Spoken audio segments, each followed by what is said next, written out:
I woke up choking on thick smoke, only to find my bedroom door jammed and my windows screwed shut. My family wanted me dead for the insurance money, so I survived and set a trap they never saw coming. Before we continue today's story, we have an urgent announcement to make. Due to technical issues, we are pivoting towards another channel. Please subscribe to our new channel, Kin and Karma. You can find the link in the video description, the pinned comment, and the collaboration tag on this video. Make sure to switch over now so you don't miss out. Thank you for your support. Now back to the story. The first thing that registered was the oppressive, suffocating weight pressing down on my chest. I was dreaming about swimming in a lake of tar, my limbs heavy and useless, struggling to breach the surface for just a single gasp of clean air. But when I finally forced my heavy eyelids open, the nightmare didn't end. It had bled into reality. My bedroom was entirely engulfed in a thick, rolling darkness. The air was no longer invisible. It was a tangible, acrid entity that clawed at the back of my throat and burned the inside of my nostrils. Smoke. My custom-designed home, the sanctuary I had poured 3 years of architectural freelance work into, was on fire. Adrenaline, cold and sharp, flooded my veins, instantly banishing the grogginess of sleep. I threw off my heavy duvet, my bare feet hitting the heated oak floorboards. Except the floor wasn't just heated by the radiant system I had installed, it was alarmingly hot. The ambient temperature in the room was soaring. "Evelyn! Wyatt!" I screamed, my voice immediately cracking as I inhaled a lungful of toxic, gray soot. I dropped to my hands and knees, remembering the fire safety protocols I had drilled into my own head. The air was marginally clearer down by the baseboards. I crawled frantically toward the heavy, solid-core wooden door that led to the main hallway. Reaching up, I grabbed the brushed brass handle. It was warm, but not searing. I pressed the latch and pulled. Nothing happened. I pulled harder, planting my knee against the doorframe for leverage. The door rattled in its frame, but it held fast. It wasn't locked. It felt as though something heavy and immovable had been wedged directly beneath the handle on the other side. Panic, cold and absolute, began to wrap its icy fingers around my racing heart. "Help! Someone, the door is stuck." I shrieked, pounding my fists against the thick wood until my knuckles bruised. The only answer was the deep, terrifying roar of hungry flames consuming the first floor beneath me. The smoke alarms, the top-of-the-line, hardwired system I had paid thousands of dollars for, were entirely silent. There was no piercing beep, no automated voice warning of fire. Just the crackle of burning drywall and my own ragged, desperate breathing. I spun around, coughing violently, my eyes streaming with involuntary tears. The windows. My bedroom was on the ground floor, facing the sprawling backyard.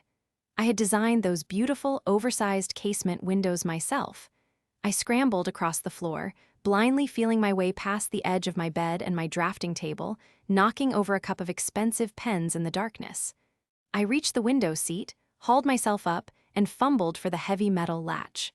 I turned it, pushing outward with all my remaining strength. The glass pane didn't budge.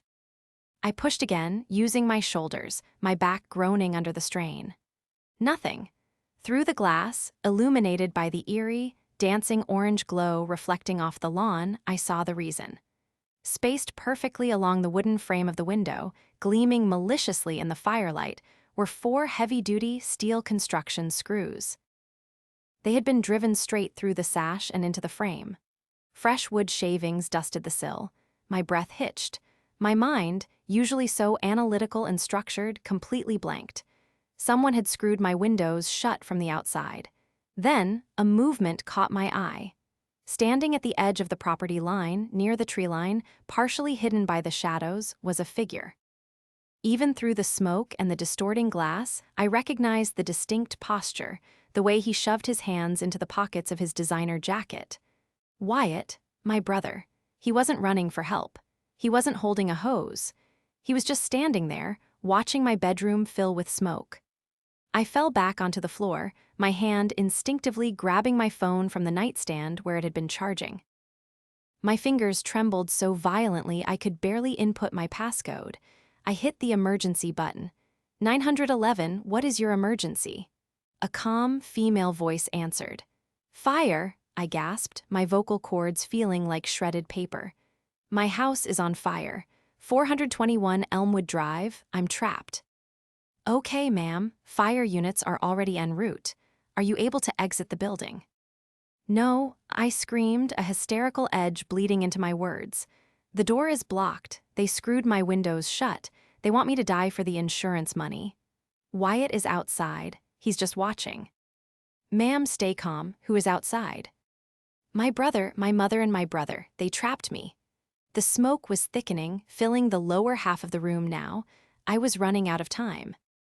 My architectural background suddenly kicked in, overriding the panic with desperate logic. The HVAC system. I had insisted on oversized return vents for better airflow. There was one right above the baseboard near my closet. I dropped the phone, not bothering to end the call, and threw myself toward the vent. I grabbed my heavy metal T-square from the floor near my desk and jammed it into the vent cover, prying it off with a loud snap. The duct inside was narrow, made of flexible aluminum, but it led straight to the exterior wall. It was my only chance. I squeezed my shoulders in, the sharp metal edges slicing into my arms and back, tearing through my thin pajamas. I shimmied forward, inch by agonizing inch, the heat radiating through the floorboards beneath me, threatening to cook me alive inside the metal tube. I pushed, crying, bleeding, praying, until my hands broke through the exterior grating, tumbling out onto the cold, damp grass of the side yard, completely hidden from Wyatt's view. I lay there, gasping in huge, greedy mouthfuls of oxygen, my vision swimming, until the distant, wailing sirens grew deafeningly loud, and the world faded to black. When I finally opened my eyes again, the world was a blur of sterile white and the rhythmic, annoying beep of a heart monitor. The smell of smoke was gone, replaced by the sharp, chemical sting of hospital-grade antiseptic. My throat felt like it was lined with shattered glass, and my arms were wrapped tightly in thick, white bandages. "Ms. Williams?" a deep, gravelly voice asked. I turned my head, wincing at the stiffness in my neck. A man in a dark suit, holding a silver badge, was standing at the foot of my bed. He had sharp, observant eyes that didn't miss the way I flinched. "I'm Carter," he said gently. "Fire investigator. I need to ask you a few questions about what happened tonight, Amelia." I swallowed hard, reaching for the plastic cup of water with a trembling, bandaged hand. "My house. The structure is severely damaged but standing," Carter said, pulling up a chair and sitting down heavily. "But that's not why I'm here. I listened to the 911 dispatch tape, Amelia. The dispatcher recorded everything you screamed before you dropped the phone." He leaned forward, his expression darkening with a mixture of professional grimness and personal sympathy. "We found the steel screws in the window frames, fresh drill marks. We found the heavy oak dresser shoved against your bedroom door, and we found something else." I stared at him, my heart hammering against my ribs, a sickening knot forming in my stomach. "We found a newly finalized multi-million-dollar life insurance policy in your name," Carter stated, his voice dropping to a near whisper. "The sole beneficiaries are Evelyn and Wyatt, your mother and your brother." I closed my eyes, a single tear escaping and tracking a hot path down my soot-stained cheek. The fire had scorched my skin and lungs, but knowing my own mother and brother struck the match, that betrayal burned infinitely hotter than the flames themselves. The physical pain of the burns on my arms and the raw, scraping agony in my lungs were nothing compared to the psychological whiplash I was currently enduring. I lay perfectly still in the sterile, overly bright hospital bed, staring at the drop ceiling tiles, trying to process the magnitude of what Carter had just told me. My mother. My brother, the two people I had spent the last decade trying to save from their own disastrous life choices. I had built that house. I had designed every single room, every hallway, every window frame, and they had used my own creation as a trap to execute me. "Amelia, I need you to listen to me very carefully," Carter had said just before he left, his sharp eyes locked onto mine. "They don't know that we know. They don't know you made that 911 call. They think the phone melted in the fire before you could speak. When they come in here, you cannot let them know that you know the truth. You must play the traumatized victim. Can you do that?" I had nodded, though I wasn't sure I had the strength to look into their faces without screaming until my throat bled. Less than an hour later, the heavy wooden door to my hospital room swung open. Oh, my baby. My sweet, precious girl. The wail was theatrical, loud enough to echo down the hallway and draw the sympathetic eyes of the nursing staff. Evelyn burst into the room, her face a mask of perfectly constructed devastation. She was wearing a tasteful, dark cashmere sweater and minimal makeup, looking exactly like a respectable upper-middle-class mother who had just endured the worst night of her life. She rushed to the side of my bed, her hands hovering over my bandaged arms as if she were terrified to touch me, tears streaming down her cheeks in heavy, practiced rivulets. "Amelia, thank God. Thank God you're alive." She sobbed, burying her face into the edge of my mattress. Behind her, shuffling his feet and looking distinctly uncomfortable, was Wyatt. He was wearing the same designer jacket I had seen him wearing on the lawn while he watched my bedroom burn.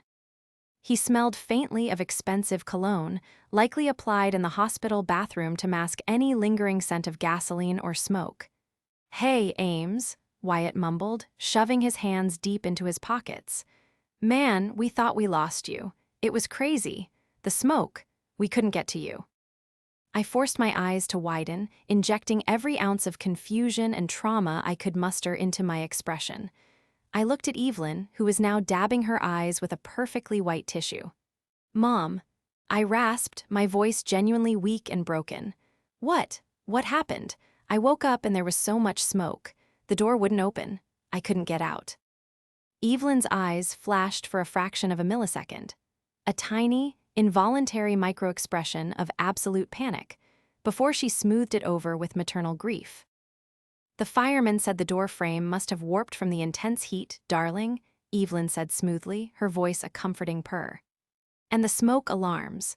Oh, it's a tragedy, simply a tragedy. They malfunctioned. The investigators said the wiring must have been faulty. We tried, Amelia. We pounded on the walls, we screamed your name, but the flames in the hallway were just too high. We barely made it out ourselves." I watched her lie. I watched her look me directly in the eyes, her hand now resting gently on my unburned shoulder, and lie about trying to save my life after she had shoved a solid oak dresser against my door to ensure I couldn't escape. It took every ounce of willpower I possessed, every shred of self-control I had cultivated in my years of high-pressure architectural negotiations, not to leap out of the bed and wrap my hands around her throat. "The windows," I whispered, letting my eyes drift around the room as if I were struggling to recall the memory. I tried to open the windows. Wyatt shifted his weight nervously, the sole of his expensive leather shoe squeaking loudly against the linoleum floor. He glanced quickly at his mother. "The heat, Ames," Wyatt interjected quickly, his tone overly loud and slightly defensive. "The fire chief said the heat probably melted the weather stripping, sealed the frames shut. It happens all the time in these big, modern houses. You made them too airtight." He was blaming my architectural design for my near-death experience. The sheer audacity of it made a dark, hysterical laugh bubble up in my chest, which I quickly disguised as a violent, painful coughing fit. Evelyn immediately poured a cup of water, holding the straw to my lips with the trembling hands of a devoted caregiver. "Don't talk, sweetheart," Evelyn cooed, brushing a stray lock of soot-stained hair from my forehead. "Don't try to remember. It's too traumatic. All that matters is that you're safe. The house is a loss, yes, but things can be replaced. You can't. We'll take care of everything. We'll handle the insurance adjusters, the paperwork, everything. You just rest." Ah, there it was, the insurance, the millions of dollars she thought she was about to collect. She couldn't even wait 24 hours before bringing up the payout. "Thank you, Mom," I whispered, forcing a look of profound gratitude onto my face. "I don't know what I would do without you guys." They stayed for another 20 minutes. Evelyn put on a masterful performance for the attending doctor, asking detailed questions about my recovery timeline, her face a portrait of maternal concern. Wyatt mostly stayed near the window, checking his phone obsessively. I knew exactly what he was doing. He was checking his messages from the underground bookies he owed money to, likely assuring them that a massive payday was just around the corner. Finally, they announced they needed to leave to speak with the Red Cross about temporary housing, since our home was currently a crime scene. "We love you, Amelia," Evelyn said, leaning down to press a kiss to my forehead.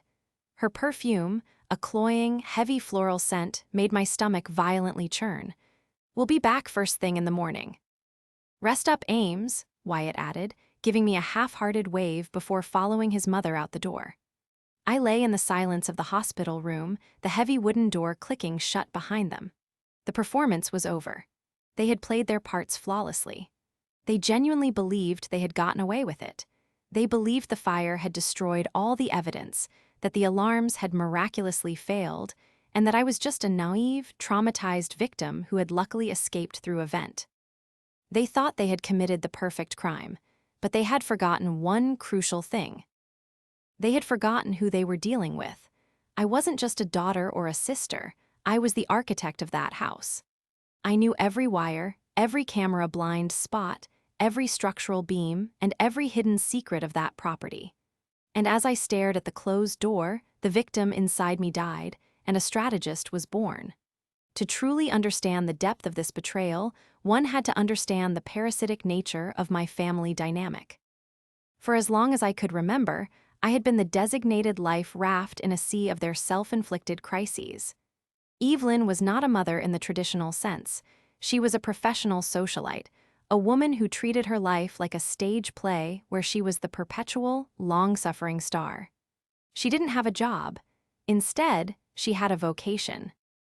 She was the chairwoman of half a dozen local committees, the head of the neighborhood watch, the organizer of charity bake sales. She dressed in immaculate pastel blazers, wore her hair in a severe, expensive bob, and projected an aura of unshakable moral superiority to anyone who would listen. But behind closed doors, Evelyn was a financial black hole. Her charity galas and community status were funded entirely by a revolving door of maxed-out credit cards and predatory personal loans. She believed she was entitled to a life of luxury simply by virtue of existing, and she viewed anyone with money as a resource to be tapped. And then there was Wyatt. At 30 years old, my brother had never held a job for longer than 6 months. He was the classic golden child, the handsome, charming boy who could do no wrong in Evelyn's eyes. When Wyatt failed out of college, Evelyn blamed the professors. When Wyatt got fired from a prestigious internship I had secured for him, Evelyn blamed the toxic corporate culture. But the real toxicity was Wyatt's addiction. He was a gambler. Not the glamorous, casino-hopping kind, but the grim, desperate kind who owed dangerous amounts of money to men who didn't send collection letters in the mail. I was the exact opposite. Driven by a deep-seated terror of ending up like them, I had thrown myself into my education and my career. I started my own freelance architectural firm at 26. By 32, I was designing multi-million-dollar custom homes for tech executives and wealthy developers. I was disciplined, frugal, and highly successful. And naturally, my success made me a target. 6 months ago, the house of cards Evelyn and Wyatt had built finally collapsed. Evelyn's creditors were threatening to put a lien on her townhouse, and Wyatt had shown up at my office with a bruised rib and a split lip, begging for $50,000 to keep his kneecaps intact. Against my better judgment, against the screaming alarms in my own head, I caved. They were my family. I paid off Wyatt's debt. I settled Evelyn's most aggressive accounts. And in a moment of monumental stupidity masquerading as familial duty, I offered them the entire first-floor suite of the massive, custom home I had just finished building for myself on Elmwood Drive. "Just until you get back on your feet," I had told them, handing over the keys. But they didn't want to get back on their feet. They wanted to live in my house. Lying in the hospital bed, the memories of the last few months began to crystallize, forming a horrifyingly clear picture. The subtle comments, the invasive questions. I remembered a Tuesday evening about 3 months prior. I was sitting at the massive marble kitchen island, reviewing blueprints, when Evelyn glided into the room, holding a glass of expensive wine she had pulled from my private cellar. "Amelia, darling," she had said, her tone casually conversational as she leaned against the counter. I was just speaking with Margaret from the Rotary Club. Did you know her daughter passed away unexpectedly last month? Tragic. Aneurysm. That's awful, I had murmured, barely looking up from my laptop. It really is, Evelyn sighed, taking a delicate sip. And it left her husband with nothing but a mountain of debt. It really got me thinking about the future, Amelia. You work so hard. You have this massive mortgage, the business loans. If something, God forbid, were to happen to you, Wyatt and I would be left completely destitute. We'd lose the house. We'd have to assume all your debt. My debt is covered by my corporate structure, Mom, I replied, feeling a prickle of annoyance. You wouldn't be liable. Still, she pressed, her voice taking on that whining, manipulative edge she perfected over decades. It's irresponsible not to have a safety net, a life insurance policy, just something to ensure your family is taken care of. It's what mature, responsible adults do, Amelia. She had harped on it for weeks, every dinner, every passing conversation in the hallway. Wyatt joined in, casually mentioning how stressful my job looked and how you never know what could happen. Eventually, exhausted by the constant nagging and wanting to buy some peace in my own home, I agreed. I allowed Evelyn to set up a meeting with a broker she supposedly knew from her charity work. I signed the paperwork, barely reading it, authorizing a massive policy designed to cover the total value of my estate and then some. I remembered the look on Evelyn's face when I handed the signed documents back to her. Her eyes had gleamed, a sharp, predatory satisfaction flashing across her perfectly powdered features. Thank you, darling, she had purred, tucking the folder into her designer handbag. This brings me so much peace of mind. Peace of mind? I clenched my fists in the hospital sheets, the bandages pulling painfully against my raw skin. She hadn't been securing a safety net. She had been pricing my life. They had moved into my home, eaten my food, slept under my roof, and spent 3 months methodically planning my murder. The polished, disingenuous woman who chaired charity meetings and the spoiled, gambling brother had decided that I was worth more to them dead than alive. The door to my hospital room clicked open, breaking me from my dark reverie. Carter stepped back inside, holding a thick manila folder and a secure tablet.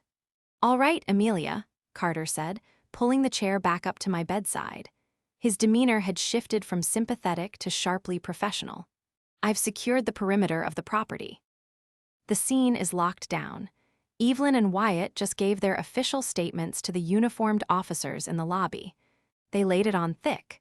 They're painting themselves as the heroes who almost died trying to breach your door. I let out a slow, trembling breath, the remnants of the naive, loving daughter burning away completely, leaving only cold, hard steel behind. Carter, I said, my voice steady, devoid of the fake weakness I had used with my mother. I want to see the photos of the drill marks. I want to hear the audio tape. And then, I need you to help me build a case so watertight that neither of them will ever see the outside of a prison cell again. Carter sat back in his chair, his eyes locked onto mine, waiting for my next move. The silence in the hospital room was heavy, broken only by the rhythmic hum of the machinery monitoring my vitals. For a long time, I just stared at the stark white blanket covering my legs. The shattered, grieving daughter was officially gone. In her place, a cold, calculating architect began to draft a new blueprint, one designed for absolute ruin. They think they burned the evidence, Carter, I said, my voice barely above a whisper, but laced with a newfound, steely resolve. They think the hardwired smoke alarms failed because the fire melted the main electrical panel in the hallway. They think the security cameras I installed outside were destroyed when the roof partially collapsed on the east wing. Carter leaned forward, resting his elbows on his knees, a pen poised over his small notebook. And were they? I allowed a tight, humorless smile to touch the corners of my mouth. I design houses for billionaires and tech executives, Carter, people who value security above aesthetics. When I built my own home, I didn't just wire it to a standard cloud server. I built a secondary, localized closed-circuit system. Carter's eyebrows shot up. A localized system, where? Underneath the foundation of the house, I explained, the technical details sharpening my focus and pushing the physical pain to the background. There is a subterranean utility vault. It's encased in 10 inches of reinforced concrete and lined with a commercial-grade fire retardant barrier. It houses the backup generator, the HVAC central routing, and a physical server rack that records every single sensor, every alarm trigger, and every camera feed in real time. Carter let out a low whistle, shaking his head in disbelief. You built a fireproof black box for your house. Exactly, I nodded, wincing slightly as the movement pulled at the burns on my neck. Evelyn and Wyatt don't know it exists. They have no idea how smart home architecture actually works. They thought cutting the primary power and smashing the hallway panel would render the house blind and deaf. But that black box was recording everything on its own independent battery supply. Carter stood up abruptly, his professional demeanor charged with electricity. If that server survived the heat and the water damage from the fire hoses. It survived, I said with absolute certainty. It's rated to withstand temperatures up to 2,000 degrees for 4 hours. You need to send your forensics team into the basement. Look for a steel hatch concealed beneath the slate tiles in the wine cellar. The code to the biometric lock is my birth date backwards. Bring me those drives. Consider it done, Carter said, already reaching for his radio. But before he could key the microphone, I stopped him. Wait, I said, my tone hardening. We need more than just the footage of the fire. If we want to establish premeditation and secure a conviction that will put them away forever, we need to uncover their motive. We need to prove why they did this. The life insurance policy is a pretty massive motive, Amelia, Carter pointed out gently. It's the prize, not the catalyst, I countered, my mind racing through the last 6 months of their manipulative behavior. Wyatt owes dangerous people a lot of money. I know that for a fact, but Evelyn is hiding something deeper. She doesn't just want wealth, she's running from something. I want you to look into her finances. Not just her credit cards, but the Rotary Club accounts, her charity bake sales, the neighborhood watch funds. Dig into every single penny she has touched in the last 5 years. Over the next 48 hours, my hospital room transformed from a place of recovery into a heavily guarded war room. Carter enlisted the help of a forensic accountant and a private investigator he trusted implicitly. Because my room was listed under an alias to protect me from the press, we worked in absolute secrecy. The first piece of leverage arrived on a Tuesday afternoon. Carter walked in, his face grim, holding a thick, encrypted tablet. We pulled the server from the basement vault, he announced, locking the heavy door behind him. It was pristine. Not a single byte of data was corrupted. He placed the tablet on my tray table and tapped the screen. The high-definition video feed from the backyard camera flared to life. The timestamp read 2:14 a.m. on the night of the fire. My breath caught in my throat as I watched the black-and-white infrared footage. There was Wyatt creeping across the lawn. He was carrying a cordless power drill and a small box. I watched, my stomach violently churning with a sickening mixture of horror and vindication, as my own brother systematically drove 3-inch steel construction screws into the frame of my bedroom window. "We have him," Carter said quietly. "Clear as day. Destruction of property, attempted murder, arson." "Keep digging," I commanded, my voice trembling with suppressed rage. "I want the financial reports on Evelyn. I want to know exactly what kind of monster raised me." The opportunity for my first strategic strike presented itself the very next morning. Evelyn and Wyatt arrived during visiting hours, carrying a massive bouquet of expensive lilies and wearing expressions of profound, exhausting grief.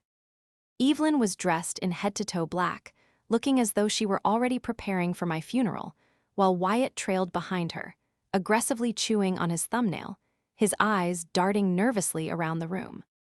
"Amelia, my darling," Evelyn cooed, sweeping into the room and placing the lilies on the windowsill. "You are looking a little better today. The color is coming back to your cheeks." "I'm feeling a bit stronger, Mom," I lied, keeping my voice soft and raspy. I adjusted the bed to sit up slightly, ensuring I had a clear view of both their faces. I actually had a very productive morning. I had the nurses help me make a few phone calls. Wyatt stopped chewing his nail. Evelyn froze, her hand hovering over a vase of water. The temperature in the room seemed to drop 10 degrees. Phone calls.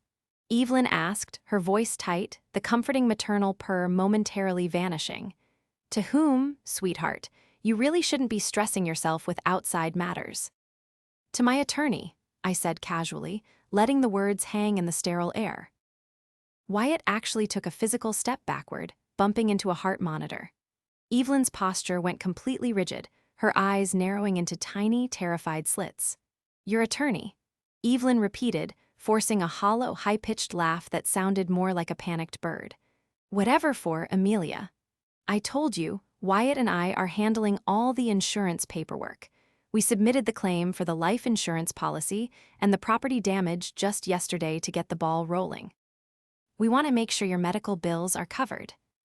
I know you did, Mom, and I appreciate it, I said, delivering my first calculated blow with surgical precision. But there's a slight complication. You see, when I set up that life insurance policy you recommended, I didn't list you and Wyatt as the direct beneficiaries. The silence that followed was deafening. I could hear the faint ticking of the wall clock, each second amplifying the rising panic in their eyes. What? What do you mean?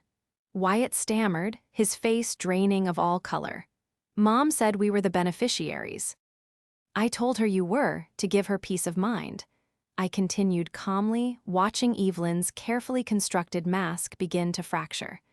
But legally, the policy pays out directly to a blind, irrevocable corporate trust I established for my architectural firm. It's an asset protection strategy. Evelyn gripped the edge of my bedrail, her knuckles turning stark white. A trust? Amelia, what does that mean? It means, I said, staring directly into my mother's eyes, that no individual can access those funds.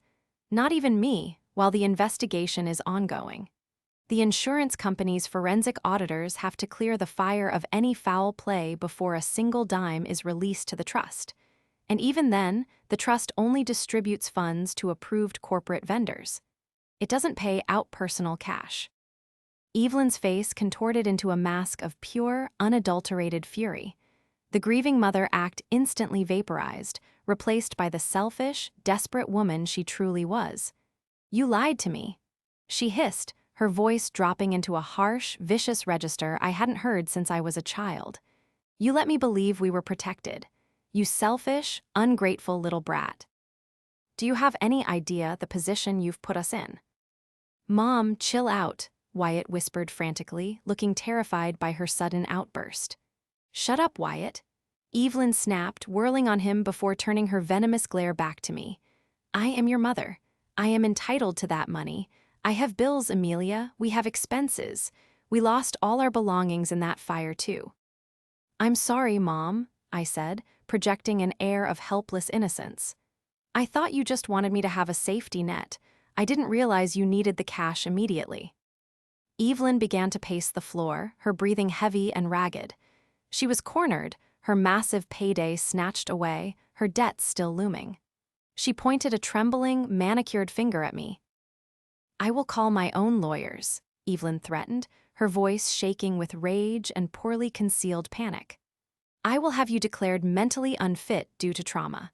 I will file for immediate power of attorney. I am your next of kin, Amelia, and I will not let you hoard this money while your family suffers. She grabbed her designer purse from the chair and stormed toward the door. Come, Wyatt, we have work to do. Wyatt looked at me, his eyes wide with a mixture of terror and utter confusion, before scurrying out the door behind his mother. As the door clicked shut, Carter stepped out from the adjoining private bathroom, where he had been silently listening to the entire exchange. Well, Carter said softly, writing something down in his notebook. I'd say you definitely hit a nerve. She practically confessed to needing the money right now. She's desperate, I said, feeling a cold satisfaction settling in my chest. And desperate people make mistakes. What did the financial investigator find?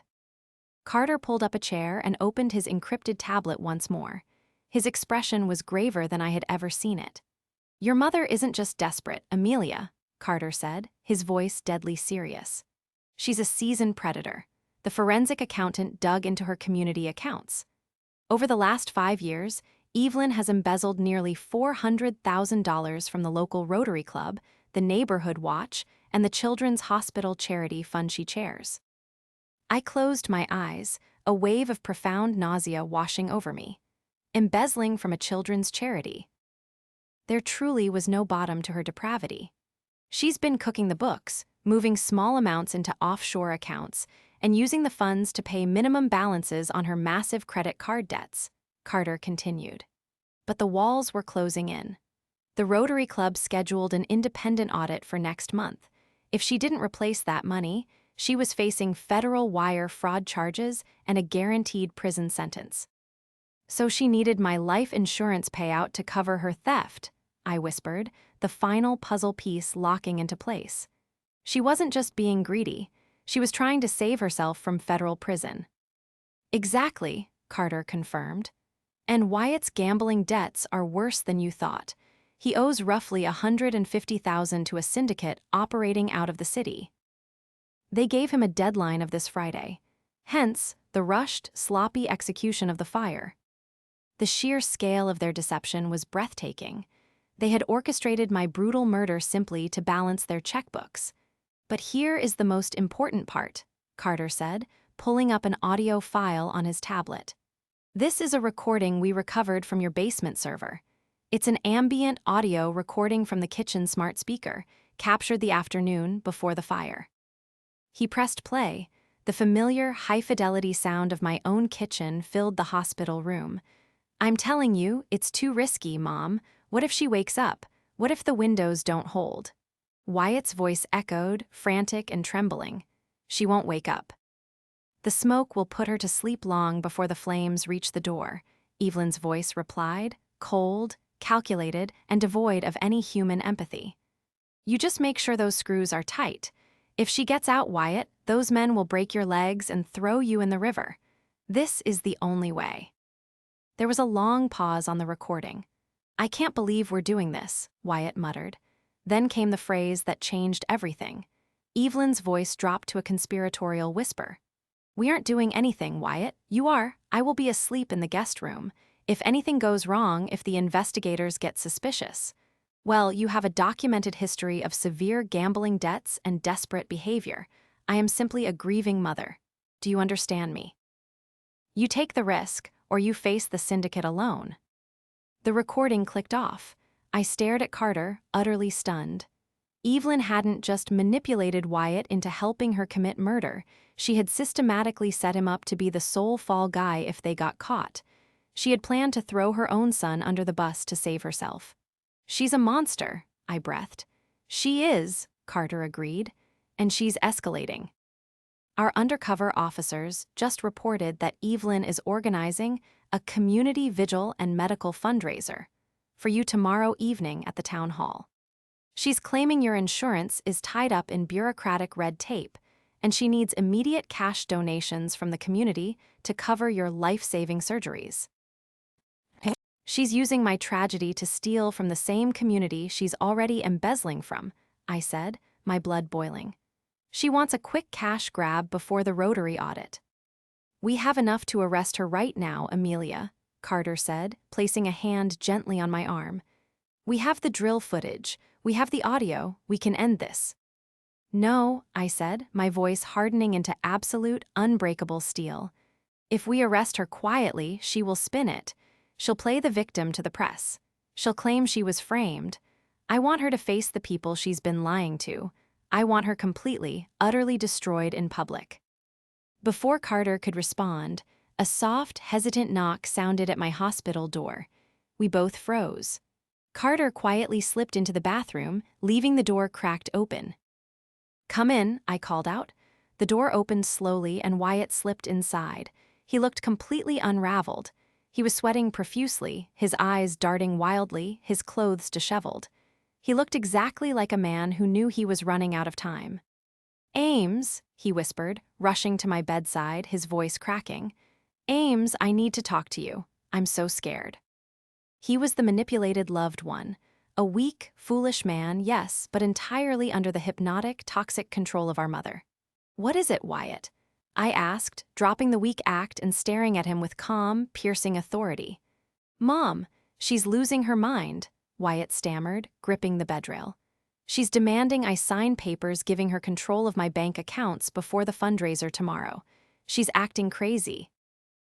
"Ames, I don't know what to do. The guys I owe money to. They've been texting me. If we don't get that insurance money." I let him ramble for another 30 seconds, watching him drown in his own guilt and fear. Then, I reached out with my unbandaged hand and grabbed his wrist, squeezing it tightly. "Wyatt," I said, my voice cutting through his panic like a knife. "Stop talking and listen to me." He froze, startled by the commanding tone in my voice. "You aren't going to get a dime of that insurance money," I said coldly, "and neither is Evelyn." But you said the trust." "There is no trust complication," I stated, watching his eyes widen in terror. "I'm not protecting the money from the insurance company, Wyatt. I'm protecting it from you. I know about the fire. I know about the door. I know about the screws." Wyatt's jaw dropped open. He tried to pull his arm away, but I held on with surprising strength. "Ames, no, we tried to save you." "I have the 911 dispatch recording," I pressed on, relentlessly breaking down his defenses. "I have the security footage of you drilling my windows shut from my underground server. I know everything." Wyatt collapsed to his knees beside my bed, burying his face in his hands, releasing a guttural sob of absolute despair. "I'm sorry. I'm so sorry. She made me do it, Ames. She said it was the only way. She said you wouldn't feel a thing." "She lied to you, Wyatt," I said, leaning closer, delivering the final, shattering blow. "She manipulated you into doing the dirty work." "And do you want to know what her backup plan was?" I reached over to my tray table, picked up Carter's tablet, and hit play on the audio file. Wyatt knelt there, trembling violently as he listened to his mother's cold, calculating voice plotting to frame him entirely. He listened as the woman he had blindly followed, the woman he had tried to murder his own sister for, casually discussed throwing him to the police or the mob to save her own skin. When the recording ended, Wyatt slowly lifted his head. His eyes, previously filled with panic and confusion, were now hollow and dark with a devastating realization. The spell was broken. His loyalty to Evelyn shattered into a million irreparable pieces right in front of me. "She was going to let me take the fall," Wyatt whispered, his voice completely dead. "She still is," I replied. "Tomorrow night at the fundraiser. She's going to take the cash and run, leaving you to face the police and the syndicate. Unless, of course, you help me stop her." Wyatt looked at me, tears streaming down his face, and nodded slowly. "What do you want me to do?" The Oakwood Town Hall was draped in artificial mourning. Lavender ribbons and white lilies, Evelyn's signature touch, adorned the heavy oak podium. The room was packed with the town's elite, Rotary Club members, local business owners, and neighbors I had known since childhood.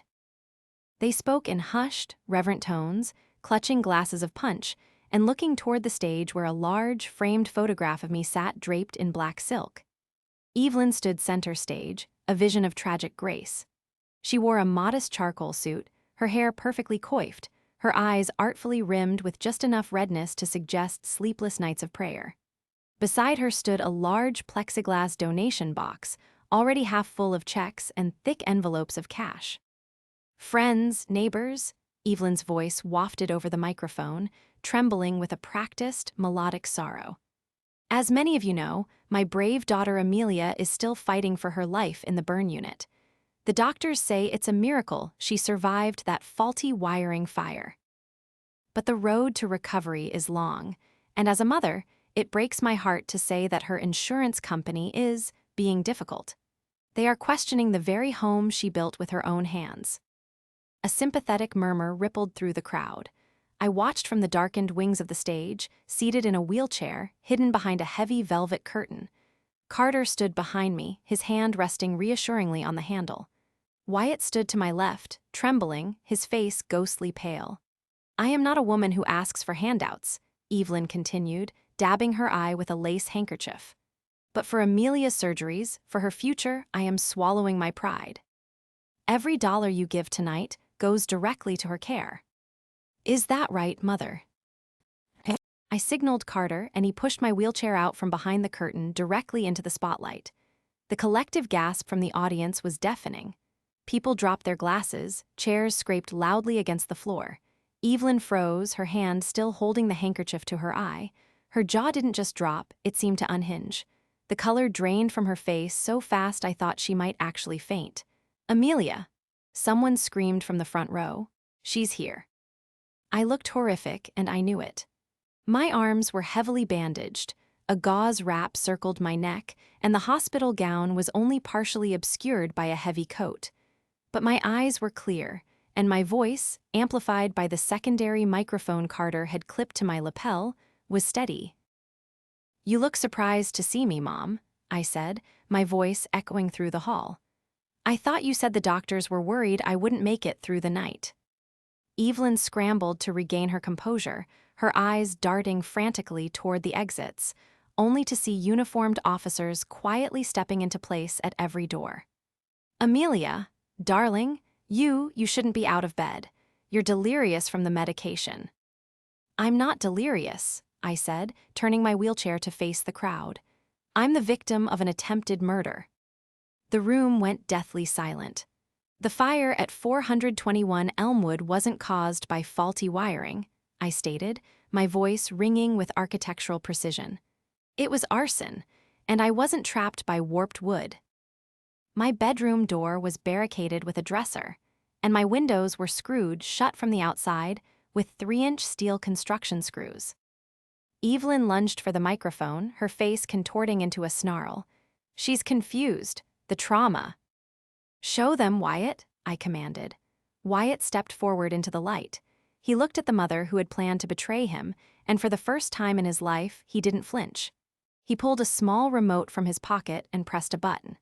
The massive projector screen behind the podium, usually used for town council presentations, flared to life. It wasn't a slideshow of my life. It was the high-definition infrared footage from the basement server. The entire room watched in horrified silence as Wyatt, clearly identifiable, drilled the screws into my window.